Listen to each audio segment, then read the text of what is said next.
8 তারিখে যখন গঠন হলে আমরা বঙ্গভবনে ছিলাম, কথা বলেছি, আলাপ আলোচনা করেছি।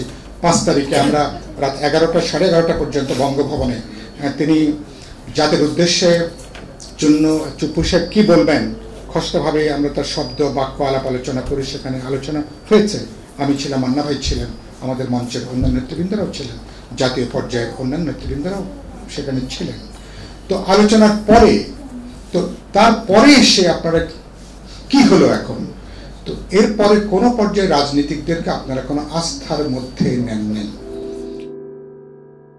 এখন কি ছাত্ররা তো একদিকে সরকারের ভেতরে তারা আছেন, আগে ছিল 2 জন, এখন 3 জন ফুল পূর্ণ মন্ত্রীর মর্যাদায় তার উপদেষ্টা হিসাবে তারা আছেন। আবার বাইরেও তাদের আবার নানা প্ল্যাটফর্ম আছে, আবার তারা বাইরে আছেন।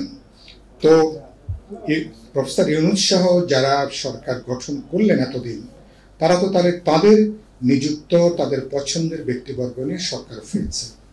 এখন সমস্যাটা কি? এখন কি কোনো বিভক্তি তৈরি হয়েছে, কোনো বিভাজন তৈরি হয়েছে? অন্তর্বর্তী সরকারের সাথে বৈষম্য বিরোধী ছাত্র আন্দোলন, তাদের কি কোনো মতপার্থক্য দেখা দিয়েছে? কোনো অনাস্থা অবিশ্বাসের কোনো সম্পর্ক তৈরি হয়েছে? তো আমরা তো জানি যে তারা সরকারের ভেতরে তারা আছেন। কত ধরনের সমস্যা তারা তৈরি করেছেন। তারা বলছেন পুরো সংবিধান বাতিল করতে হবে, নতুন সংবিধান তৈরি করতে হবে, বলছেন সেকেন্ড রিপাবলিক ঘোষণা করতে হবে, আরো অনেক কথাই তারা বলছেন। বিভিন্ন দলকেও পুরোপুরি নিষিদ্ধ ঘোষণা করতে হবে। তারা যখন সরকারেও আছেন, তো এটা কি সরকারের বক্তব্য? পরোক্ষভাবে এখানে কি সরকারের সম্মতি আছে? সরকারের সমস্ত বক্তব্যের পেছনে এক ধরনের অনুমোদন কি সরকারের আছে? কি এটার উত্তর কি?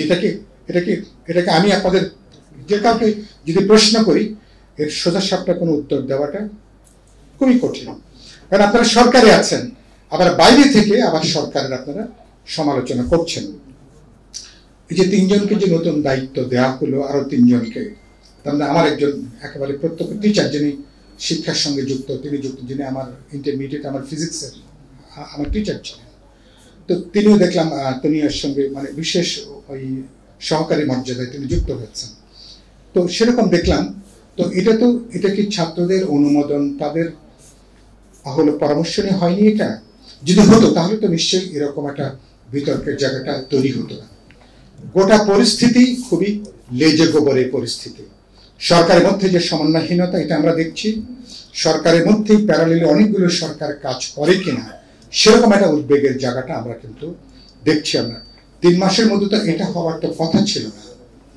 বরঞ্চ আপনারা রাজনীতিকরা বরঞ্চ হাওয়া খেয়ে এখন চলতে পারেন। কেন?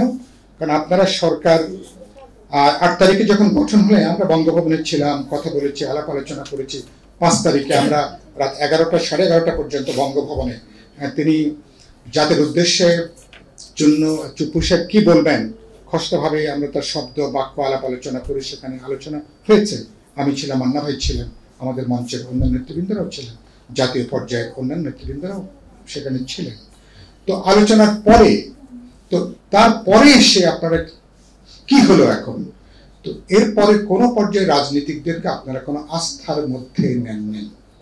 আমরা যখন সমালোচনা করলাম, সরকারকে রাজনৈতিক দলগুলোর সাথে এক ধরনের ইচ্ছা করে কি একটা দূরত্ব রেখে কি তারা চলছেন? তো বলে না, আমরা তো আপনাদের সঙ্গে আলাপ আলোচনা করতে চাই, সেজন্য তো মাঝে মধ্যে আলোচনা করি। আলোচনা কি নিয়ে? মানে চমৎকার করে বললেন, একবার 15ই আগস্ট কিভাবে এটা পার করবেন এটা নিয়ে আলোচনা, পরের বার হলো দুর্গাপূজার তার নিরাপত্তা নিয়ে তার সঙ্গে প্রাসঙ্গিক 2-1টা আলোচনা। এটা কি ডায়লগ? এগুলো কি তামাশা? এগুলো কি দুধের বাচ্চাদেরকে রাজনৈতিক দল মনে করে কি আপনারা সান্ত্বনা যোগাচ্ছেন? এগুলো হোয়াট ইজ দিস? এটা আপনি এরকম একটা উত্তাল সময়ে বাংলাদেশ, এখন আমি প্রায় বলি কাচের মধ্যে যদি একটা পারদ রেখে দেন, পারদটা কোন দিকে যাবে আমরা কিন্তু নিশ্চিত করে বলতে পারি না। সমান কাজ যদি একটা পারদ রেখে দেন, এরকম অস্থির সময়, একদিক সম্ভাবনার 2টো বৈশিষ্ট্য। কি বৈশিষ্ট্য? বিশাল একটা সম্ভাবনা। বাংলাদেশ আমরা একটা বুক থেকে আমরা একটা পাথর নামিয়ে দিয়েছি। আমাকে প্রথম দিন জিজ্ঞেস করলো, ভাই আপনার অনুভূতি কি?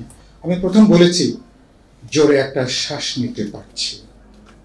আমি নিজেই তো 8-9 বার আক্রান্ত হয়েছিলাম গত 16 বছরে, 5 বার 6 বার কেবল আমাকে হাসপাতালে যেতে হয়েছে। আমার এই যে আঙ্গুলটা বাঁকা, এটাও একটা পুলিশের বাড়িতে, এই যে আঙ্গুলটা এখনো দেখছেন খানিকটা বাঁকা, তো এগুলোর জন্য অসংখ্য মানুষ আমাদের পার্টিতে, গণতন্ত্র মঞ্চে, বিএনপি তো আছে, জামাত থেকে শুরু করে বিভিন্ন দলের মধ্যে হাজার হাজার, তো এই ধরনের ঘটনা।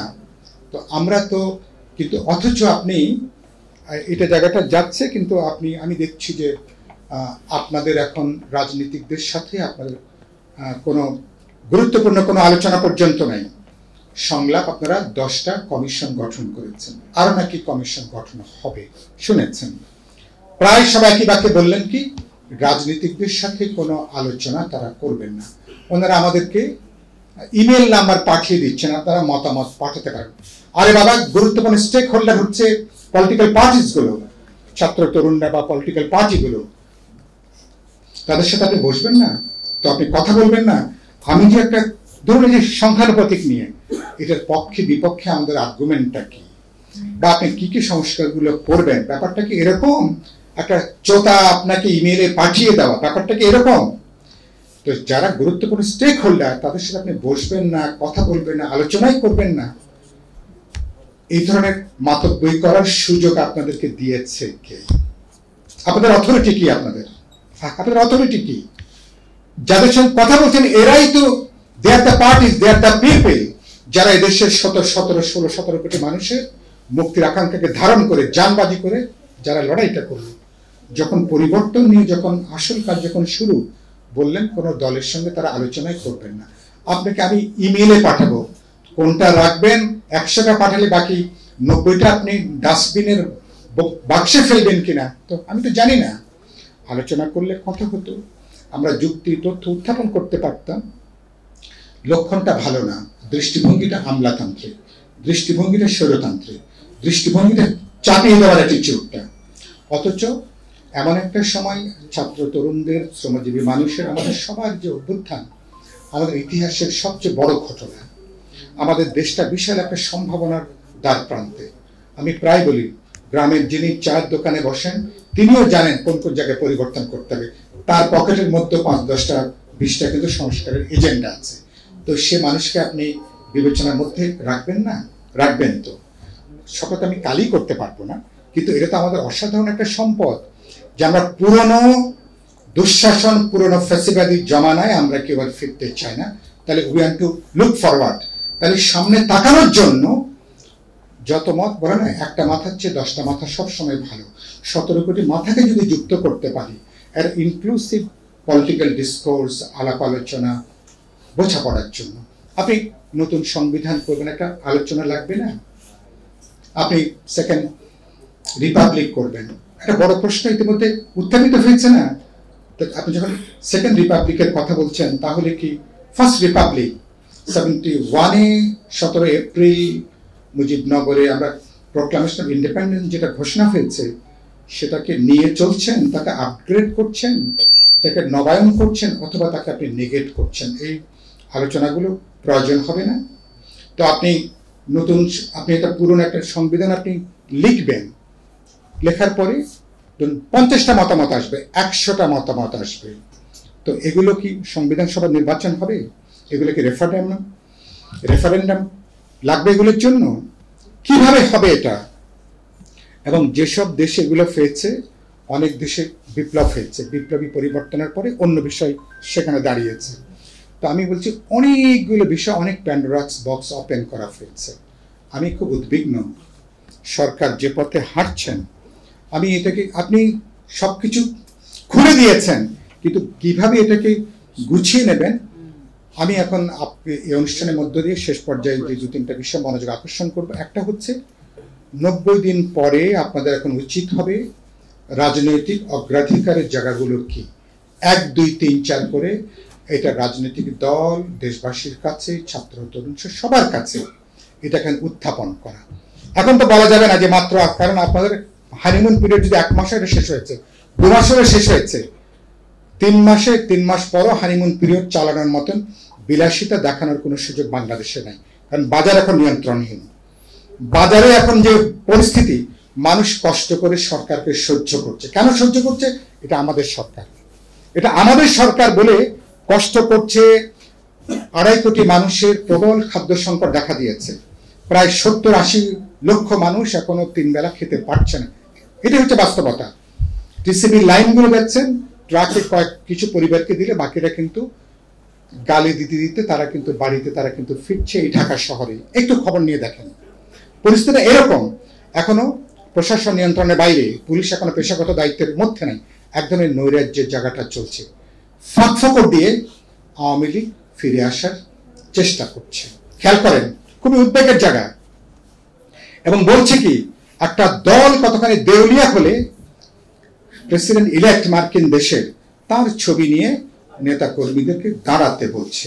হাসিনার ছবি নিয়ে দাঁড়াতে বলছে না, তাদের ছবি নিয়ে, যে ছবি সারা বাংলাদেশের মানুষের চেহারায় দেখা যেত না এদের বিলবোর্ডের জন্য, এখন তার ছবি নিয়ে দাঁড়াতে বলছে। ডোনাল্ড ট্রাম্প কিনে দাঁড়াতে বলছে। তেমন কেউ সাড়া দেয়নি। রাজনৈতিক দল দরকার নাই, মানুষের যে গণরোষের মুখোমুখি হয়ে ওনারা বরঞ্চ আওয়ামী লীগের সাধারণ নেতা কর্মীদেরকে তারা বরঞ্চ ঝুঁকির মধ্যে, বিপদের মধ্যে এখন তারা ফেলে দিচ্ছে। 3 মাস পর এখনো পর্যন্ত আওয়ামী লীগের কোনো লজ্জাবোধ, বিচারটা ফ্র্যাঙ্ক হবে, ট্রান্সপারেন্ট হবে, ইন্টারন্যাশনাল লয়াররা সেখানে আসতে পারবেন, এটা অনেক কিছু লাইভও হতে পারে, আর অনেক আলোচনা চলছে। আপনাদের বিচার আচার হবে, 16 বছরের লুটপাটের এটা বিচার হবে, লুটপাটের টাকাটার জবাবদিহিতার প্রশ্ন আছে। গণহত্যার বাইরে আপনার 1001টা আপনার অপরাধ সংগঠিত করেছেন, সেই বিচারের প্রক্রিয়ায় দাঁড়ানো দরকার। তারপরে ভবিষ্যতে এবং আওয়ামী লীগের এদেরকে বাদ দিয়ে কিভাবে আওয়ামী লীগ একটা ডেমোক্রেটিক অন্তর্ভুক্তিমূলক সমাজে ভবিষ্যতে আওয়ামী লীগ নিজে কিভাবে তারা রাজনীতি করবে, সেটা আওয়ামী লীগের যাদের বিরুদ্ধে খুনের মামলা নাই, দুর্নীতির মামলা নেই, তারা নিশ্চয়ই সময় নিয়ে আলাপ আলোচনা করবেন, তারা নিশ্চয়ই বিবেচনা করবেন। আমি শেষ দিকে কথাটা নিয়ে এসছি। এখন যেটা বলে যেদিকে মনোযোগ দিয়ে কথাটা শেষ করব, এই আওয়ামী লীগের প্রশ্নে বক্তব্য এটা, এবং ছাত্রদেরকে সেটা বলবো, এটা আমাদের জন্য উদ্বেগের। আরেকটা উদ্বেগের কথা বলি, পরে আশাবাদের কথাটা বলে শেষ করব। একটা উদ্বেগ কি, 3 মাস 2 মাস আগে আমাদের মধ্যে যে ঐক্যের জায়গাটা ছিল, আজকে কিন্তু সে ঐক্যের জায়গাটা কিন্তু নেই।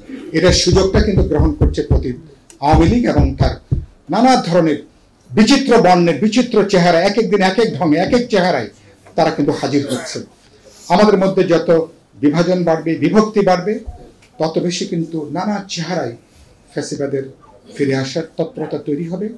এবং পাশের দেশ ভারতের যারা এখনো পর্যন্ত 5ই আগস্টের হাসিনার পতনকে যারা মনে করছে, হাসিনার পতনকে মনে করছে নিজেদের পতন, হাসিনার পরাজয়কে মনে করছে হলো নিজেদের পরাজয়, তাহলে এরকম একটা প্রবল বৈরী প্রতিবেশীকে সাথে রেখে আপনাকে ঐক্যটা ধরে রাখা দরকার। অনেক আমাদের বহুমাত্রিক কাজ, ঐক্যটা ধরে রাখবো। 1, নিজেদের মধ্যে যেটুকু আলাপ আলোচনা, তর্ক বিতর্ক, সেটাকে একটা সহনীয় পর্যায়ে রাখবো। 2, দাঁড়াবো কোথায়? দাঁড়াবো হচ্ছে সংস্কার বলি, পরিবর্তন বলি, রূপান্তর বলি, সমস্ত প্রশ্নে ন্যূনতম ঐক্যমতের জায়গা আমাদের যেখানে আছে। আমরা দেশটাকে প্রত্যেকে আমরা রূপান্তর চাই, পরিবর্তন চাই, প্রত্যেকে আমরা সংস্কার করতে চাই। সেই সংস্কার করতে করতে হয়তো এখন যাত্রাটা শুরু হবে, কিন্তু এখানে বোঝাপড়া লাগবে, সমঝোতা লাগবে। আন্দোলনের শক্তিগুলোর মধ্যে কোনো ভাগ বিভক্তি, কোনো বিভাজন, আমাদের মতো রাজনৈতিক প্রতিযোগিতা থাকবে, কিন্তু আমরা এটাকে শত্রু বিবেচনা করে এই বিভাজন বিভক্তিটা আমরা কিন্তু তৈরি কিন্তু করবো না। বাংলাদেশ সে পথে চলবে। মান্না ভাই যেখানে শেষ করেছেন কথাটা বলে, আমি আমার মতন কথাটা উল্লেখ করতে চাই। এই পথে আগামী ডিসেম্বর জানুয়ারির মধ্যে সংস্কার কমিশন তার রিপোর্ট দেবেন আশা করছি। অনেকগুলো ব্যাপারে আমাদের মধ্যে ঐক্যমত আছে, চলেন ঐক্যমতের জায়গাগুলোকে আমরা ওর উপরে ভিত্তি করি। এগুলো নির্বাহী আদেশে অনেকগুলো সংস্কার, অনেকগুলো পরিবর্তন আগামী 2-3-4 মাসের মধ্যেই করা সম্ভব। বাকি এই সরকারকে দিন শেষে তাদেরকে একটা নির্বাচন তাদেরকে করতে হবে। এই সরকার যদি আগামী বছরের মধ্যে একটা নিরপেক্ষ বিশ্বাসযোগ্য নির্বাচন করে তারা যদি নির্বাচিত জনপ্রতিনিধিদের কাছে ক্ষমতা দিয়ে যেতে পারেন, মানুষ সরকারকে ধন্যবাদ জানাবে, সাধুবাদ জানাবে, এবং তাহলে প্রফেসর ইউনূসের নেতৃত্বের সরকারের তার যে সম্মান এবং মর্যাদা সেটা রক্ষা পাবে, এবং এই সরকার বিপর্যস্ত হবে, বিফল হবে, এটা কেউ আমরা দেখতে চাই না। এবং তারা একটা অবমাননাকরভাবে তারা বিদায় নেবেন, এরকম একটা পরিস্থিতি দুর্ভাগ্যজনক যাতে আমাদেরকে দেখতে না হয়, তাদেরকে সতর্ক থাকা দরকার। সবাইকে আস্থার মধ্যে নেন, আলোচনা করেন, ডিসকোর্সটাকে ওপেন করি। বাংলাদেশে অমিত যে সম্ভাবনা, চলেন সবাই মিলে এটাকে আমরা ধারণ করি। এই কথা বলে আপনাদের সবাইকে শুভেচ্ছা, অভিনন্দন এবং ধন্যবাদ জানিয়ে, জনশক্তি সবাইকে ধন্যবাদ জানিয়ে